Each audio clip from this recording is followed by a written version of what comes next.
Tag TV brings you daily news bulletin from India. Breaking news and views from India. You're watching South Asia NEWSLINE and here are the top stories we are tracking for you on Thursday, the 6th of February. Jaishankar briefs Parliament on Indians deported from US, says not a new thing.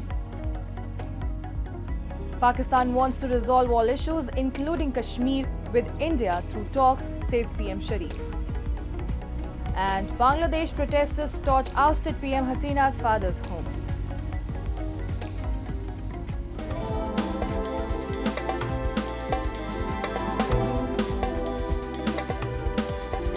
And now for all the details. A day after US sent illegal Indian migrants back, Foreign Minister S. Jaishankar on Wednesday said that the government is engaged with Trump administration to ensure that the deportees are not ill-treated. This comes as the US Customs and Border Protection Agency released a video showing illegal immigrants handcuffed and chained at the ankles. Jaishankar said deportation of illegal migrants is not a new development and has been going for several years. His remarks were followed by a volley of questions and criticism from the opposition benches, including asking if the Indian government could not have sent a plane, military or civilian charter to bring back its citizens in a more human manner.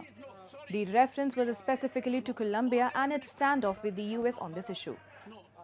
To which the minister responded by saying the deportation by the US is organized and executed by Immigration and Customs Enforcement Authority.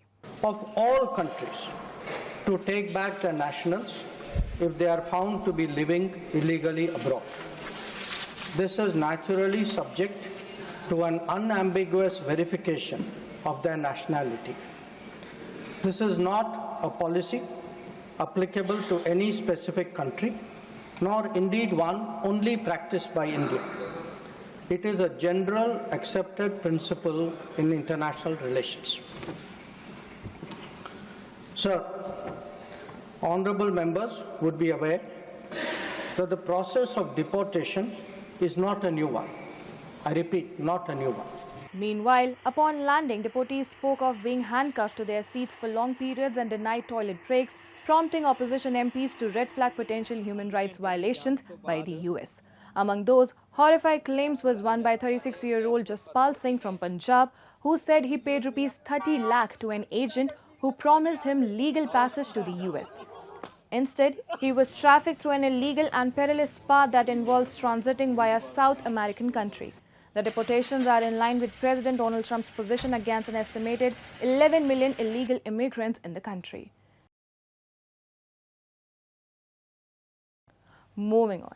Pakistan's Prime Minister Shehbaz Sharif on Wednesday said Islamabad wants to resolve issues with New Delhi through talks. In an event in Pakistan-occupied Kashmir, Sharif made the mention of Lahore Declaration signed by his elder brother and then Pakistan PM Nawaz Sharif and Indian Premier Atal Bihari Vajpayee and said the only way forward for both countries was through dialogue. However, he once again dragged up Kashmir issue and said India should fulfill the promises and resolutions of the UN Security Council for initiating dialogue. Talking about India's abrogation of Article 370, he added, India should move beyond the mindset of August 5. He threatened, if necessary, Pakistan would use its full strength to safeguard its national interest without hesitation. Relations between India and Pakistan have been so since decades, but if nosedived in 2019 after India carried out aerial strikes in Pakistani territories after a terror attack on India's paramilitary convoy. The relations further worsened after India revoked the special status of Jammu and Kashmir, following which both countries degraded the status of their diplomatic missions.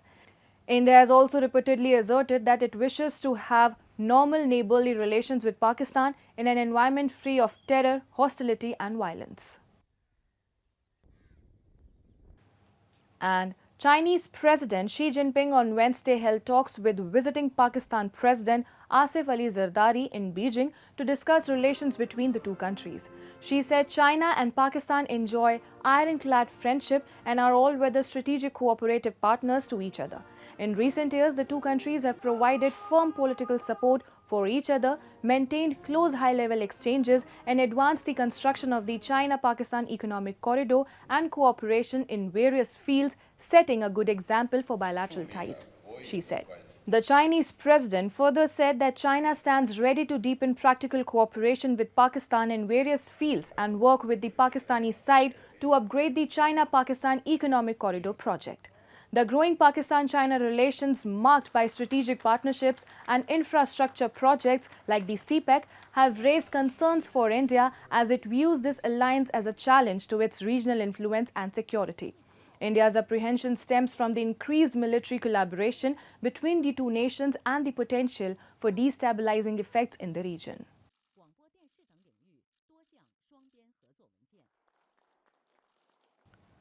Moving on. Freelancers in Gilgit-Baltistan are facing significant hurdles due to ongoing electricity and internet issues. Many IT professionals and freelancers are forced to relocate elsewhere every winter to sustain their work. A report. In Pakistan-occupied Gilgit-Baltistan, a region known for its breathtaking landscapes, the aspirations of young IT professionals and freelancers are being crippled by persistent power outages and unreliable internet services, disrupting their work and financial stability. The issue is forcing many young freelancers to move to Islamabad as soon as winter begins. A youth leader demanded swift action from the government to complete power projects and improve digital infrastructure. Until these changes happen, they will continue to struggle or be forced to move elsewhere, he said. तो ये basic चीज़ें हैं जो हम देखते हैं कि ना हमारे पास इलेक्ट्रिसिटी है और ना ही हमारे पास जो है वो फाइबर या इंटरनेट का सर्विस जो है वो मौजूद है। जब भी हम कोई काम करने की कोशिश करते हैं तो जैसे ही बिजली चली जाती है साथ साथ जो है फाइबर भी काम करना छोड़ देता है। तो सब हम ये गवर्नमेंट से मुतालिबा करते हैं कि जो मेगा प्रोजेक्ट्स जो गवर्नमेंट ने लॉन्च किए हैं, जैसे अनाउंस किया है, जैसे कि नल तक पावर प्रोजेक्ट है, हेजल पावर प्रोजेक्ट है, उनको इमरजेंसी बेसिस पे जो है उनका काम जो है पाए तकमील तक पहुँचाया जाए। Locals have time and again accused Pakistan of meting out a stepmotherly treatment to the illegally occupied region, failing to develop the infrastructure and leaving them high and dry. Some believe it is part of Islamabad's broader agenda to keep the region underdeveloped. Thousands of protesters set fire to the home of Bangladesh's founding leader Sheikh Mujibur Rahman as his daughter, ousted former Prime Minister Sheikh Hasina, delivered a fiery social media speech calling on her supporters to stand against the interim government. Protesters, many aligned with the Students Against Discrimination group, had expressed their fury over Hasina's speech, which they viewed as a challenge to the newly formed interim government. Several thousand protesters, some armed with sticks, hammers and other tools, gathered around the historic House and Independence Monument, while others brought a crane and excavator to demolish the building. Tensions have been escalating in Bangladesh since August 2024, when mass protests forced Hasina to flee to neighboring India. Demonstrators have attacked symbols of Hasina's government, including the house of Sheikh Mujibur Rahman, which was first set ablaze in August as interim government led by Muhammad Yunus struggled to maintain control. A symbol of the country's establishment, the house is where Bangabandhu, as is popularly known, declared Bangladesh's independence from Pakistan in 1971. A few years later, it became the site of a national tragedy. Mujibur Rahman and most of his family were assassinated at the house in 1975. Hasina, who survived the attack, later transformed the building into a museum dedicated to her father's legacy.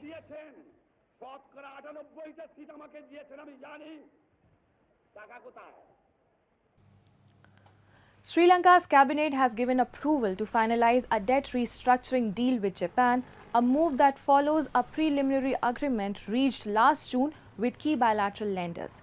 This is an important step for Sri Lanka to rebuild its economy, Cabinet spokesperson Nalinda Jayatisa told reporters. The island nation's economy crumpled under a severe foreign exchange crisis in 2022, but it has made a faster than expected recovery, aided by a $2.9 billion IMF bailout. Sri Lanka owes $2.52 billion to Japan, according to government data. It needs to sign similar agreements with China for about $4.75 billion and with India for $1.4 billion to successfully complete the fourth stage of the IMF program. China and Sri Lanka agreed on more investment and economic cooperation last month. In addition to the preliminary $10 billion bilateral debt restructuring agreement with key lenders, Colombo also secured a $12.5 billion bondholder deal in December. That's all in tonight's edition. We will see you same time tomorrow. Good night.